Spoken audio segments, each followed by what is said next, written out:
Well, good afternoon, and welcome to another episode of Derek's Travel Chats. Our apologies. We went to go live a few minutes ago, and as soon as we went live, then everything went blank.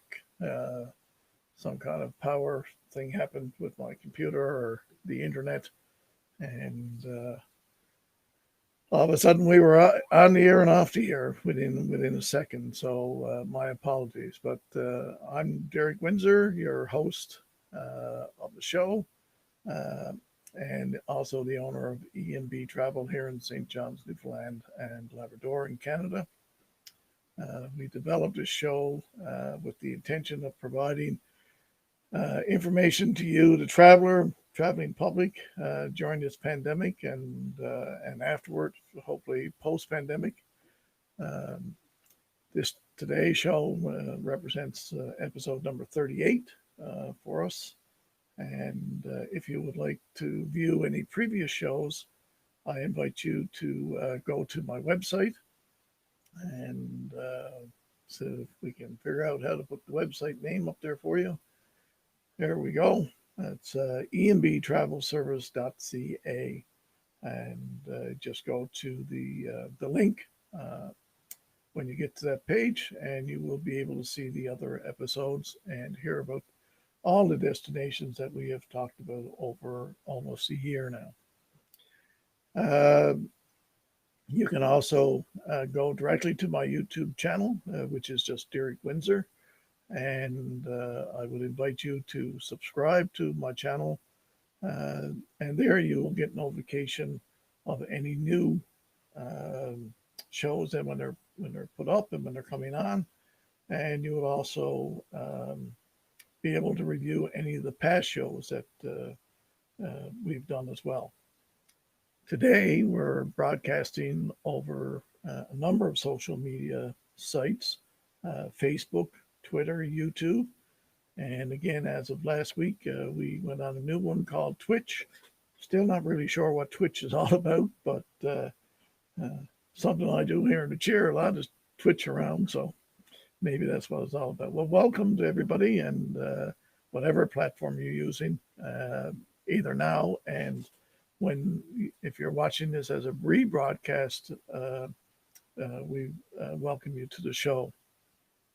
Over the past number of weeks, I've invited viewers to um, join in on a giveaway. And the giveaway is a gift card to Boston Pizza. Um, and how to participate is if you know a frontline worker that's working on this pandemic, whether they're a first responder type of frontline worker, or it could be even someone working in the supermarket, or making sure we have enough gas, or making sure you have oil delivered, or anyone like that. Just drop their first name in the comments on whatever platform you're on. And then after the rebroadcast on Sunday, we'll draw a name and provide that person with a $25 gift card to Boston Pizza. Just our way of supporting the local restaurant business as we all try to get back to some sense of normal during the pandemic. So again, we invite you to do that, and again, just drop their first name in the comments. That's all it takes, and then if that name gets drawn, we'll contact you for dropping the name in, and see how to get that card to the individual that's giving their time and their expertise to keeping us safe during this time. Um, but before I introduce my guest, I just want to take a moment. This week is recognizing travel agents, and yesterday was National Travel Advisor Day across Canada. And I know as a travel advisor, it's very important.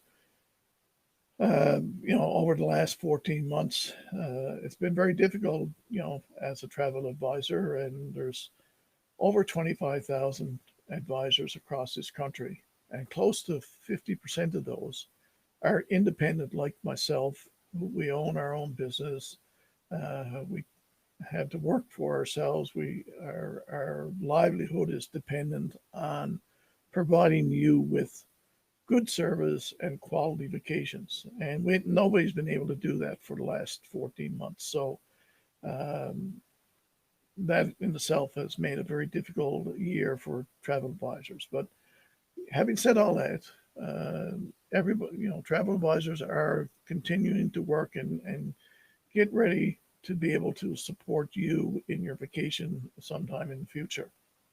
And uh, I like to just reach out and give all my fellow travel advisors across this country from coast to coast to coast, uh, that virtual hug. And if you know a travel advisor, maybe you could reach out to them and give them a virtual hug or a high five or whatever it takes to just give them a boost to let them know that you're still there. And if you're interested in travel, and I got this burly place myself here, so I could always do with a few big hugs too. So uh, it's all about supporting community and supporting each other during these difficult times. So hopefully we can move forward as vaccines are becoming bigger and bigger for people, and people hopefully get their second vaccine very shortly. As I said last week, I had my vaccine already, and I'm scheduled for mid-August to get my second one. So um, hopefully we'll get back into that travel mode very very soon. Um, Enough now about that. We're here today. It's We got an exciting topic and a very exciting destination that I can't wait to go to. And my guest today, uh, see how I bring her on here with me. Uh, Here we go. My guest today is Kayla Schubert, and Kayla is with the Tourism Authority of Thailand. So, welcome, Kayla, to Derek's Travel Chats. It's just an absolute pleasure to have you on board with us, and I can't wait to hear all about Thailand and what they have to offer. Thank you, Derek. It's honestly my pleasure to be here on your show and to have the opportunity to talk about Thailand. Derek, did you want me to mention about our gift at this point, Oh, or yes, yeah, and I meant to mention that as well. That okay? Kayla has a giveaway for people as well. So, and hopefully, one of these days, I'll be able to taste some of the stuff that's in that giveaway. Okay, So you go right ahead. okay, I'll just quickly mention. I'm based in Toronto, and there is a Thai chef in Toronto. Her name is Kun Nui, and she has several restaurants in the city. But she recently published this book. You can see it's Kin. It came out in the winter, and it's a collection of her top recipes. So we are going to give away two to participants today. But Derek will handle that part. So, do you want to give the details on that, Derek?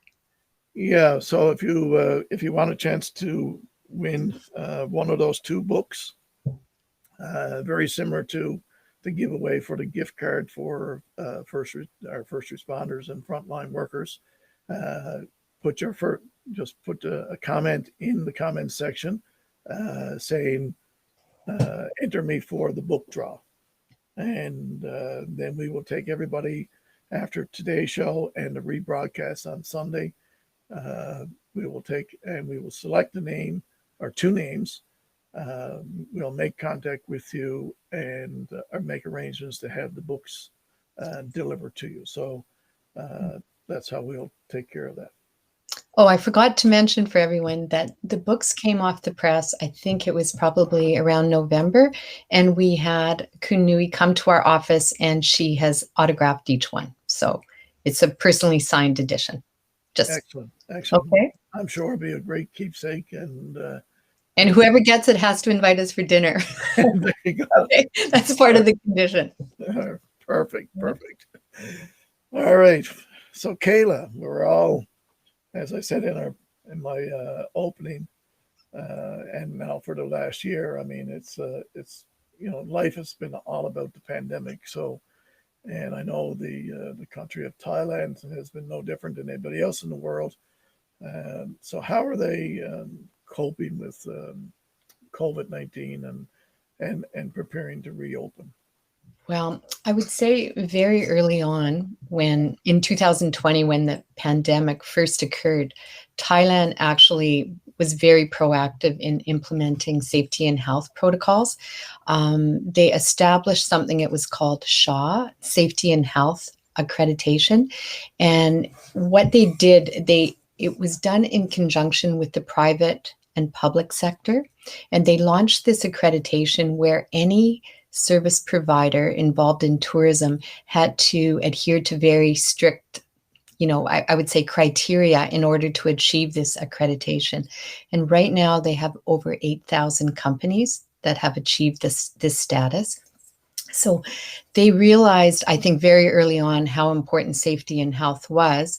And as I'm going to talk a little bit about it in my presentation, but as we move forward, they really are trying to be totally prepared for the return of tourism.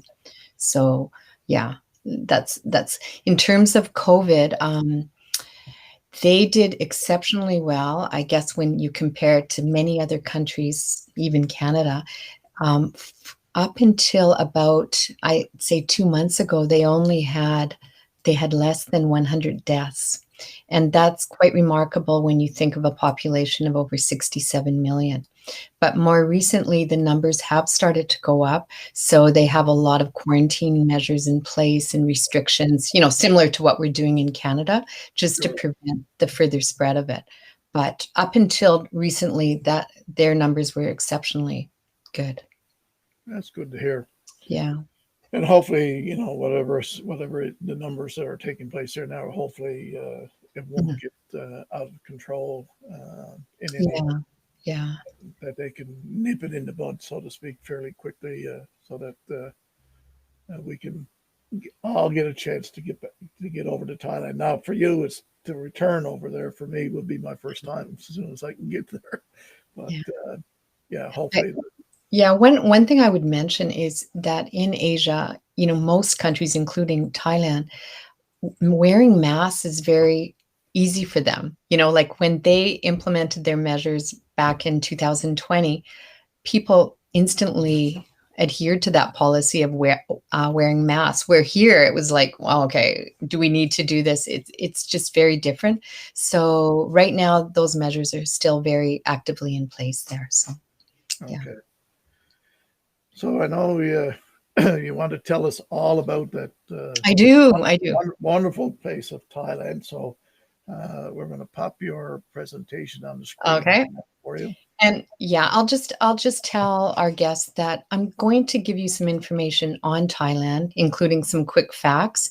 And I'd just like to share with you what an amazing destination it is and how much diversity it offers. So I hope that this gives you a bit of inspiration to put it on your bucket list. So let's begin. Okay, so we'll start out with, first of all, pre-COVID, there were no direct flights operating from anywhere in the Americas, Canada, United States, or even South America. You always had to transit at least one time. So depending on where you live in Canada, that would determine whether you chose a route over the Pacific or over the Atlantic. Now, at this moment, we're in a very different situation because tourism really hasn't rebounded at this time. But we're very optimistic that as soon as the restrictions are lessened in Canada, as well as many other countries, that most of the international flights will resume as they did in the past. Okay, this is just a quick overview on the country to give you some perspective if you have not been there before. The size, you can see it there in square miles, but just so you have a mental picture of it, it's about the same size as the country of France or the state of Texas. The population is over 69 million. The official language is Thai, but English is widely spoken and understood, especially in the tourist areas. Thailand has 4 bordering countries: Myanmar, or Burma, as some people refer to it, is to the north and northwest. Laos is to the north. Cambodia is the neighbor to the east, and Malaysia is the neighbor to the immediate south. But there's lots and lots of countries in close proximity, as you can see here. And to give you an idea, a flight from Hong Kong to Bangkok would take about 2.5 hours. So that gives you some idea of the positioning there. Now, the question that I get every single day is, Kayla, when is the best time to go to Thailand? So I don't want to make this too complicated. I just want you to know that Thailand is a tropical country. You can actually visit at any time of year. But for most people coming from Europe or North America, they consider the months November through February to be the most comfortable. And that's simply due to the fact that that's when it's the lowest humidity. It's still warm all year round. You're not going to get any cold winters like Canada, but it's really the humidity that makes the difference. The other thing that I'd like you to know is that Thailand does have a rainy season, and that is during our summer months. But at that time, the monsoons come in on the west coast of Thailand and pretty much don't hit the other regions of the country. So if you have been to the Caribbean, it's very similar to that, where the rain comes down, it's torrential, and after a few hours, the rain stops and everything is dry again. So you can even visit in the rainy season. Okay, in terms of the currency is called the Thai baht. And I won't talk about the exchange rate or anything like that, but I just like to share a few quick important points if you are planning to travel. You do not need to take US currency. You can take Canadian currency. It's easily exchangeable at any bank or foreign exchange or even the hotels. And also, if you don't want to take currency, there's ATMs throughout the country, everywhere. Sometimes I think there's too many because it makes cash too easy to access. But I know people always say, do I need to change money before I go? And it's actually not necessary. And you usually get a much more favorable rate on arrival than you would get in Canada. Okay, so why Thailand? Why do I want to convince you that this is an absolutely incredible destination? Well, let me tell you.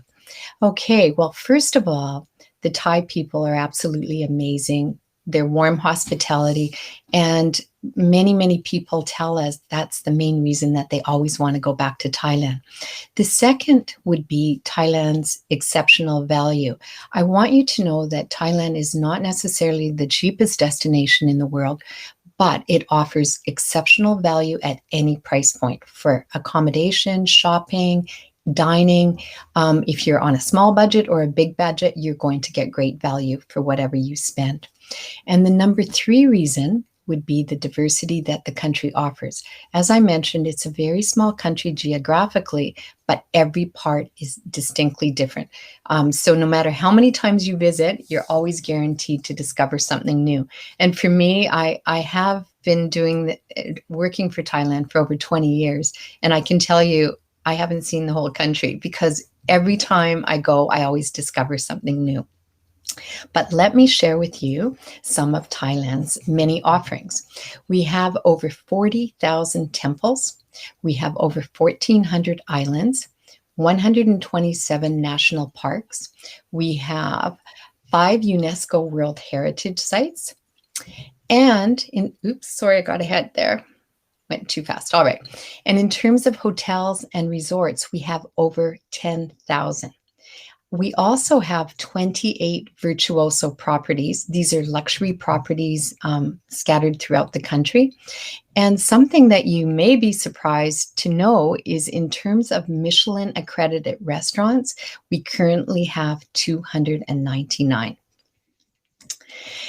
And one other fact that you may not be aware of is that Thailand has over 250 golf courses. I know many people go, really? They have that many golf courses? Yes, Thais love to golf, and they have world-class resorts, including spa facilities, dining, everything. Very, very nice option if you are interested in that. So this map here gives you an idea of the different regions of Thailand. I don't have time to go through them all, but I thought I would highlight the top choices for Canadians. For first-time visitors, not necessarily in this order, but They include Bangkok, which is Thailand's capital city, Chiang Mai, which is located in northern part of the country, and then a beach location, whether it's Phuket or Koh Samui. These are usually top favorites with Canadians. So we're going to start out with Bangkok. Now, as I mentioned, Bangkok is Thailand's capital city, and it is a bustling, vibrant city, but it's a place where old and new are blended to create unparalleled experiences. If you've been there, you know what I'm talking about. But Bangkok is always a top favorite of international travelers, and it offers something for everyone, from beautiful golden temples, reclining Buddhas. Let's see what else we have here. It's a shopper's paradise. If you look on your upper left-hand corner, this is like an overview of Chatuchak Market, which has over 17,000 stalls. If you're into shopping, wow, it's fabulous. But if you're not, you'll feel like you're going crazy in it. Bangkok also offers an incredible array of luxury shopping malls. So you can see that one on the upper right-hand corner. In terms of food options, we have all kinds of street food that's available 24/7, all the way up to 5-star dining. And please don't forget that Bangkok also has an incredible number of rooftop bars. So that's the one you can kind of see with the purple on it. But if you have time, check one of these rooftop bars out. They're pretty special. If you are a lover of flowers, look no further. Thailand actually has over 1,000 varieties of orchids, not to mention all the other types of flowers. So expect some incredible, vibrant colors, beautiful scents. And if you have time, you can even take a class to learn one of these traditional skills of flower making. I've taken them. My finished product didn't quite look like this, but they offer these courses in the flower market. So if you have time, it's really a lot of fun. Okay, in terms of transportation, Bangkok offers everything from private limos, river boats. They have a sky train, they have metro. You can take helicopter services from the airport to some of the hotels. And of course, don't forget Thailand's most iconic transportation, the tuk-tuk. And I know tourists always want to try it on their first visit, but take my insider tip.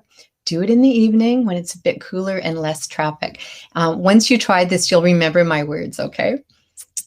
Okay, and I just can't miss out on this subject that in terms of affordable luxury, Bangkok offers like an incredible number of luxury 5-star plus hotels. The one that I'm showing on the screen right now is the Mandarin Oriental, which just celebrated its 143rd anniversary. So if you really want to put something special, a special touch on your itinerary, please consider a 5-star hotel in Bangkok. The costs are, if I compare, I don't want to name any brands, but I would tell you that they can be 30 to 50% lower in cost than you will find in many other destinations. Today, I can only touch upon a few of the highlights of each area, but I want you to know that within close proximity of Bangkok, there's just so many things to see and do.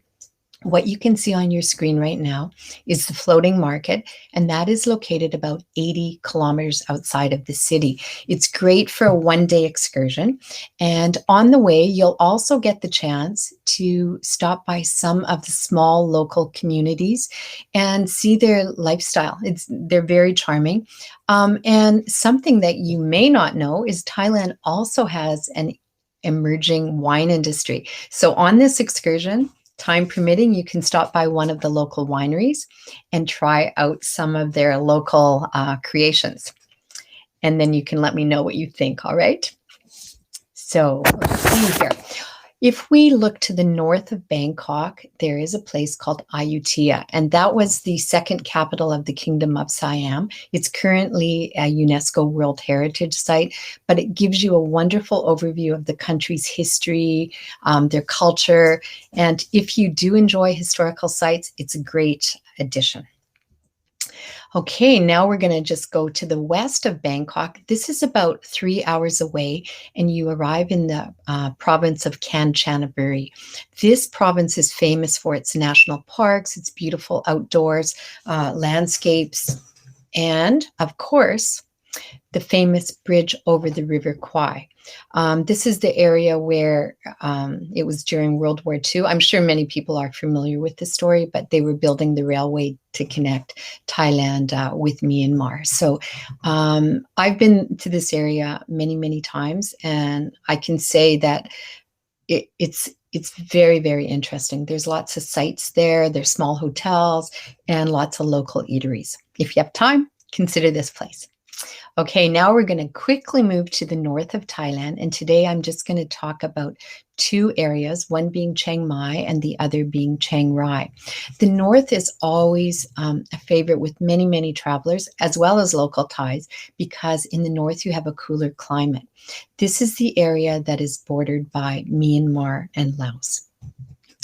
Okay, so Chiang Mai is always a top favorite. Everyone loves Chiang Mai. And, you know, in this area, you're going to find a huge selection of incredible temples. They're everywhere. You're also going to find some beautiful landscapes, such as you'll see with the rice paddies. And there's a lot of local lifestyle that you will see happening every single day. There's small markets, markets that you can visit during the day as well as during the evening. And this is the part of Thailand where you will find many, many artisans making an assortment of handicrafts. So there's silver making, there's celadon, there's lacquerware, there's silk weaving, there's a lot of products there. So I know people always tell me, oh, you know, Gail, I'm not into shopping, but I would be very surprised to find anyone that goes to Chiang Mai without buying some of these beautiful items. Also, just for your own information, when you are in other parts of the country and you see many of the handicrafts, the majority were made in Chiang Mai. Chiang Mai also has their own distinctive cuisine. I won't talk about everything here, but I just want you to know that the cuisine here is distinctly different than the South or Bangkok. So you have to go to one of the markets and try some of these delicious dishes. Okay, Chiang Mai is also the perfect area to get up close to these majestic creatures and learn more about their important role in Thailand's history. So there's many different camps. Some are more ethical than others, but if you are thinking of going to an elephant camp, please be sure to reach out to Derek or to our office, and we will try to guide you in the right direction for the camp that suits your, requirements. Okay, so now we're going to move quickly to Chiang Rai, and Chiang Rai is Thailand's most northern province, and many people still refer to this area as the Golden Triangle. I'm not sure if you know why, but years ago, this area was famous for growing opium, which was traded for gold. Thus the name Golden Triangle. Chiang Rai is also bordered by Myanmar and Laos. So the three countries, that's the triangle part of the equation. Well, opium is no longer grown, but here you will find rice. There's rice paddies, there's coffee and tea plantations, lots of interesting sites to visit. And there's some amazing new attractions. This one is called the White Temple. It's still a work in progress. And usually if you visit, you will also have a chance to see the artist there. He's always on site working on the temple. So it's quite an amazing site, very different than any other temple in Thailand. Okay, also in the Chiang Rai region, it's a very laid-back lifestyle in this region, and it's also the area where many of the different hill tribes live. So if you're interested in visiting, this would be the place to do so. Okay, and I want to tell you that Chiang Rai is famous for this delicious dish called cow soy. It's like a coconut curry dish, and you add all the condiments according to your taste preferences. So it's garlic, lime, you can see chilies, and you can get vegetarian options. You can also, beef or pork. But Very, very low cost and just a super delicious dish. And Chiang Rai is famous for it.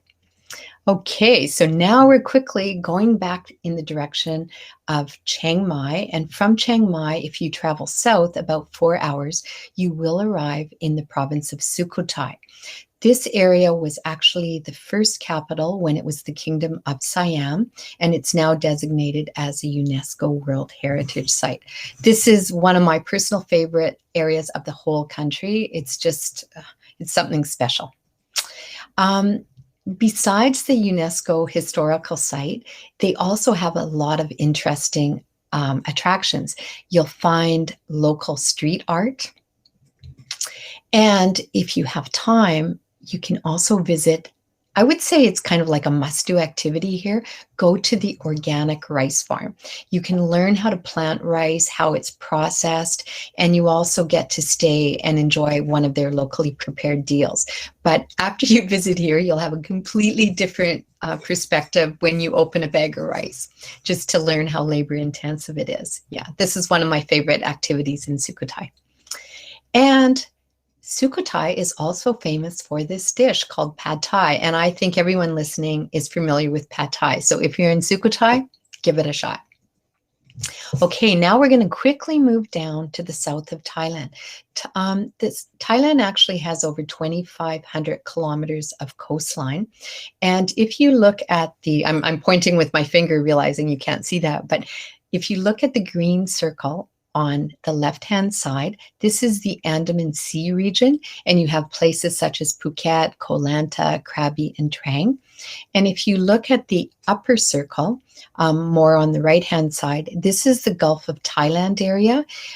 So you have two very distinctly different, what would I say, beach areas, different weather patterns, different seasonality, different things to see and do. So if you are planning to go to Thailand, depending on the time of year you're planning your visit, that may determine which coastline you want to visit. But we're going to start off with Phuket. Phuket is Thailand's largest island, and many believe that Phuket offers some of the finest beaches in the world. It's not a huge island, but lots to see and do, and lots of beautiful, like a huge amount of hotels, everything from budget all the way to 5-star plus. But I'm going to show you. This is considered the cultural center of the island. It's called Old Phuket Town. And here you'll find they've converted many of the old Sino-Portuguese buildings into cafes, restaurants, small shops. They have a lot of street art.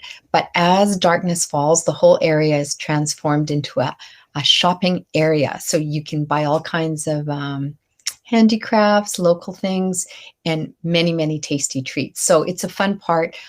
Not everyone goes there. They're not even aware that this is kind of the cultural part of the island, but just one of the highlights I thought I'd mention. And of course, this is the incredible Andaman Sea. And this photo, I mean, it is a photo, but it is very true to real life. The waters are absolutely spectacular. So if you have time, I'd say do consider taking a boat excursion.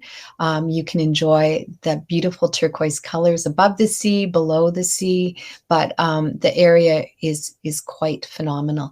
The west coast, where you have the Andaman, this is where you have all the limestone karsts coming out of the ocean. Really, really incredible scenery. So something for you to consider.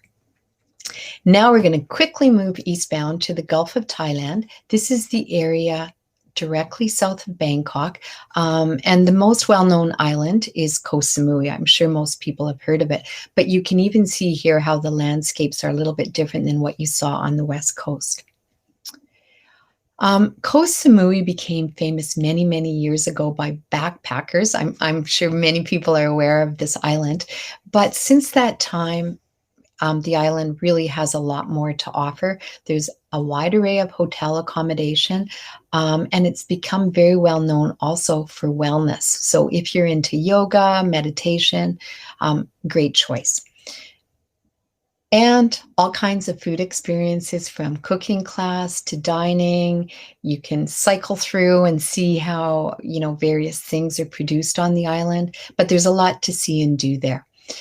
And you can see whether you want to choose the West Coast or the East Coast. I'm sure you won't disappoint it. And I can guarantee you're going to fall in love with Thailand. Okay, is there more I'd like to share with you? You're saying, no, stop, I've had enough. No, there's a lot. I wanted to show you this one because this place, Ubon Ratchathani, is located in northeast Thailand. That is the area known as Isan. And very few people have even heard of these places, but they have some incredible landscapes. And some people say this is the real Thailand. You have to go here. It's the area that's bordered by Laos and Cambodia. So very, very interesting. This one is one of my favorite areas, UDON THANI. It's also in northeast Thailand, and this is called the Red Lily Lake. During our winter months, I think it's December and January, all of the lilies bloom, and you have to go there early in the morning, like when it's still kind of cool, and it's a sea of hot pink. But as the temperature starts to rise, you get closer to lunchtime, all the flowers close to protect themselves. So it's really something very, very special. You can take a 1-hour flight from Bangkok to Udon Thani, visit the lake, and they also have a Bronze Age excavation site where they have found remains over 5,000 years old. So if that's of interest, consider Udon Thani. And this one, it's another one of my favorite spots. It's Chow Lan Lake. I can bet very few people have heard of it, but it's located in Khao Sok National Park, and geographically it's kind of between Phuket and Koh Samui, just to give you some idea of whereabouts it is. But this lake is absolutely incredible. Early morning, it's like glass. You can go out on your kayak. There's limited accommodation on the lake. Most of them are floating, and you have to take a boat to stay there. There's no road access to any of the accommodation. So very, very interesting part and spectacular scenery. Early in the morning, you have a mist on the lake, and you hear the monkeys and all the jungle sounds. It's special. Okay, and my map here. It's just to remind you that there's so much waiting to be discovered in Thailand.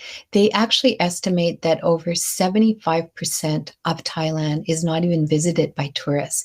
So whether you have been there or you haven't been there, please know there's a lot to discover, and I'm sure that if you do go, you will go back again. When we looked at our stats, like let's say 2019, we had over a 65% repeat factor from the Canadian market, meaning that people that did go went back time and time again. So there's a lot to see, a lot to do, very special people, and great affordability. Now, before I finish my presentation, I just wanted to share some Thailand updates with you. I'm sure that you have heard in the media that Thailand is slowly planning to reopen to tourism. So they've published something called the Roadmap to Recovery. You can see it here on the screen, that there's 2 periods, July to September and October to December. So basically, starting July 1st, they're planning to open one area of Thailand, Phuket only, and this no quarantine would be required if you are fully vaccinated. There is other criteria, one of them being that you must arrive on a flight directly to Phuket, meaning you could not transit in Bangkok. So of course, from Canada, we don't have any direct flights, but you would have to choose a carrier that at your international transit point, they would fly directly into Phuket. Okay, there's other criteria, and I will provide you links that you can look into it after our webinar. But the second period is October to December, and what they're planning, if all goes well with the Phuket opening, that they will expand and add 5 other destinations to it. Okay, so next one is just some destination updates. You will see here that there is a link on the bottom, thailandinsider.com. And if you use this link, you can access information on what's happening in Thailand, quarantine measures, you know, any commonly asked questions that you might have on this subject. The middle one is a QR code, and you can actually scan it, and it will take you to the rules for fully vaccinated travelers. So you can just take a picture of that and it'll connect you directly. The third icon is Thailand entry requirements. At this time, if you are Canadian, you do not need a visa, but you are required to get a document called a Certificate of Entry. It's here, COE Thailand. Anyway, I will provide you with a link for this. And should you be planning to go to Thailand in the foreseeable future, you can use any of these links and you'll get up-to-date information happening at that time. Please be aware that as you know, even in Canada, things are constantly changing. So I'm giving you the most up-to-date information that I have today on May 6th, but you know, in a week we could have some changes to it. Okay. And last but not least, here is our contact information in Canada. If you are listening from another country, I'm sure you do have a TAT office, Tourism Authority of Thailand office there, and they'll be delighted to help you with any questions you may have. And that's it. Now I will pass you back to Derek. Well, thank you very much, Kayla. That is, I mean, I can't, one of these days I can't, I mean, I really want to go to Thailand. I know it's going to be an experience that we'll never forget, and I'm really looking forward to it. So thank you very much for the presentation.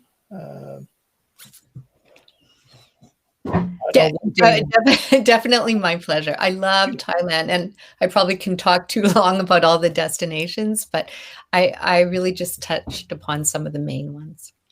I know one of the questions that you know, when I talk with people with regard to you know, going to Asian countries and so on, some of the conversation naturally comes around food, and it's one of the reasons a lot of people go there. But this day and age, you know, there's a lot of people who have different food allergies, or you know, eat different ways than what the the world was traditionally used to, or they have, you know, they're like myself. You know, when it comes to spicy foods, I used to love spicy foods. Now spicy foods don't love me anymore. So,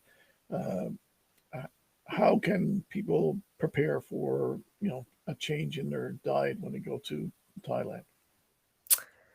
Oh, this is a big subject. But first of all, I want to say that Thailand is well known for, you know, of course, it's exquisite Thai cuisine, but you should know that you can get every other type of food as well. And I actually have people calling me, but yes, Thailand has McDonald's.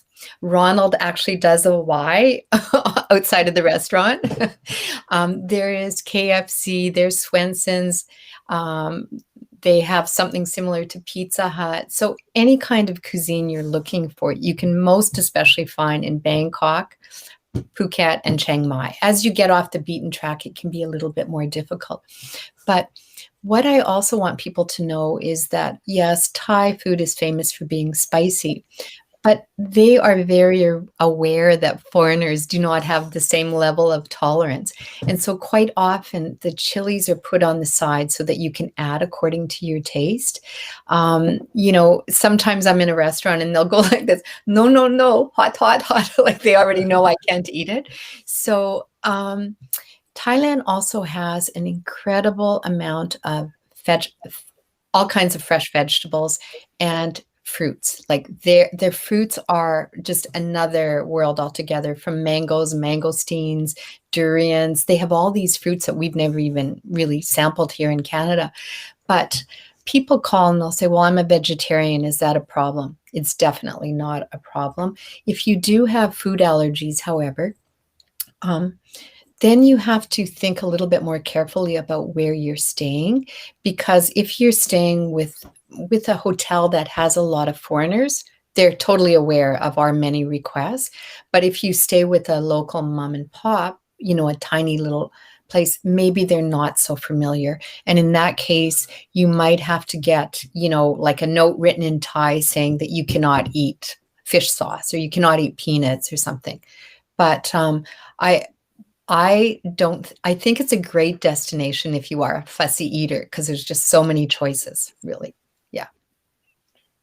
Uh, being a first time traveler to Thailand, would you recommend people traveling on their own, or would they go through a tour company?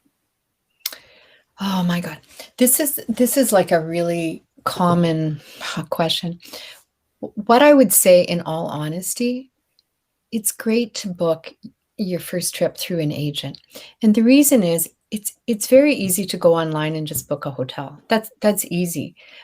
But then you need all the logistics. You need to know how you're getting from point A to B, how you're going to get to this attraction, where do you buy the ticket?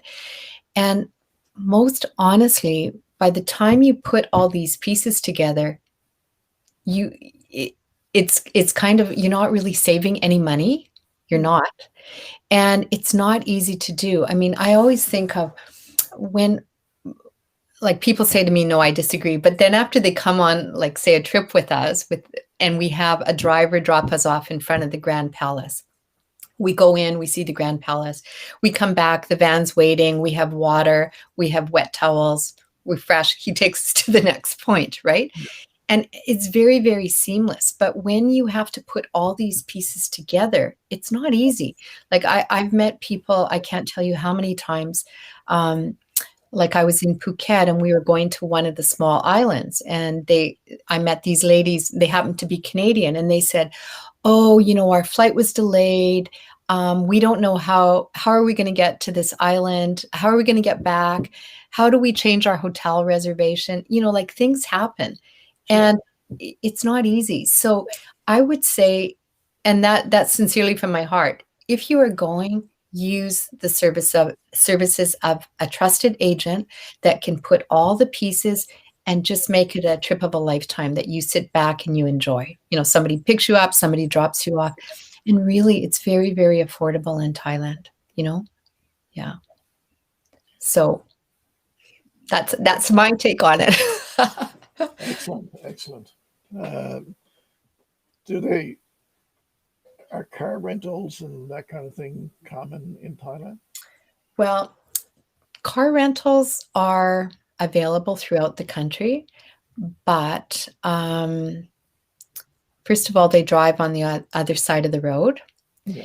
And the way that they drive in cities like Bangkok, if there's 2 lanes, they could make it into 4 lanes. It's just a different way. It works well for the Thai people, but when you're a foreigner, you're like, oh my God. My husband was like, how do people drive here? If you're planning to drive in the countryside, it's completely different. But please bear in mind that most of the road signs, once you get outside of Bangkok, are not in English. Okay. So that's another thing, Yeah. Yeah. I would strongly people can think if they look at a map of Thailand from Bangkok to almost any point in the country, it's a 1-hour flight. Like Bangkok, Phuket, 1 hour, Bangkok, Chiang Mai, roughly 1 hour. Visit any part of the and there's lots of it's very low cost, quite different than what we have here. Okay. Now I know you provided a nice little 2-minute video that will end off the show. And I'll remind people again, please drop your name in the comments for a draw for the wonderful cookbook that Kayla has provided, and we'll be drawing for two people to receive that. And also, if you know the name of a first responder or a frontline worker that has done anything with the pandemic and keeping us all safe, I don't. Doesn't matter where they live, anywhere across Canada. If you're listening from anywhere across Canada, please drop their name in to it, and we will give them a gift card for a Boston pizza. And if you don't have a Boston pizza in your community, you're listening from somewhere else, Just tell me what company does, and we'll arrange for a gift card for a local restaurant in your community. So, you know, hopefully that will support our frontline workers and help everybody just make their day a little bit easier. So, thank you very much, Kayla. I know you mentioned about putting up some contact things, so I'll let you put that into the chat information when as your videos go in, and if it and you can talk about it just after when the video's over, and then we'll tool up the program. Okay. All right. So, ladies and gentlemen, let's we'll put on a video here. These feelings are waiting for you to come back. From the north to the south, from northeast to west, from world-famous beaches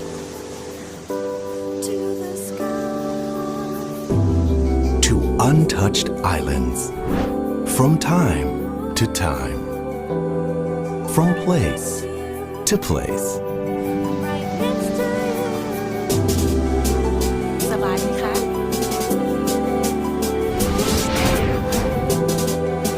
From the ocean up to the sky, from color to color, from street to rooftop, from hot to cold, from city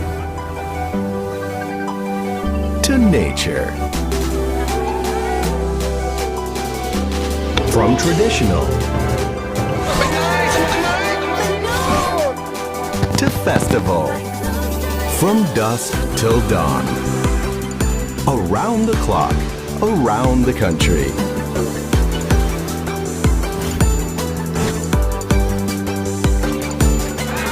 Amazing feelings are waiting for you to explore again.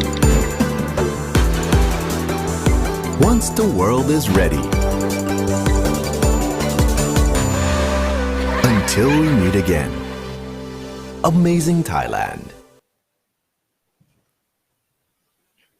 Amazing Thailand. Can't wait. So I think you weren't able to post that information. I tried. That's okay. We'll post it along with the restream when we do the rebroadcast on Sunday. We'll post it along with the broadcast. So thank you very much, Kayla, for being part of Derek's Travel Chats today. It was wonderful. I got to say that after watching that video now a couple of times, the section where it's like a secluded cave on the beach area, that's I made it my goal Really? to get to that particular beach if I get to Thailand. Yeah, I got to. It's going to be a place that I will have to see. So, Thank you. No, you know what? I honestly, it's such a good destination. I just hope our situation greatly improves in Canada so travel can resume. Because for me, this is crazy not traveling, but I can't wait to get back to Thailand. And I really hope that our event today helped inspire some people, if they have been, to maybe consider going back. And if they haven't, that they get in touch with you and find out more about all the great experiences that they can have. Excellent. So for those, the question or the prize draw, this is, I want to give this card away. So help me give this card away and put that name in that chat area when you view, even if you view it after the rebroadcast on whatever platform you're watching it. And I don't know, Kayla, do you have the book there handy to you just to Sure. show 'em? It's right beside me. And again, put your name in there for a chance to win one of two of those books, recipe books from Thailand, from an award-winning chef. Mhm. Yeah, it's a really nice book. All right. So thank you again, Kayla, and we will talk soon.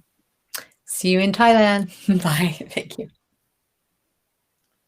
Well, thank you, ladies and gentlemen, again for tuning in to another episode of Derek's Travel Chats. I know it's been just wonderful hearing about places like Thailand, and I know it's one of those places that will be on the bucket list for many people. And please feel free to contact me at any time, and I will be working with Kayla to be able to help you get to Thailand and enjoy some of those beautiful sceneries that we saw Kayla display on her presentation, as well as that were in that video. So thank you again. Please stay safe, stay healthy, get your vaccination, and we will travel again. And to my counterparts across the country, hope you had a wonderful travel advisor day yesterday, and keep going. We will all travel again soon. Have a great afternoon.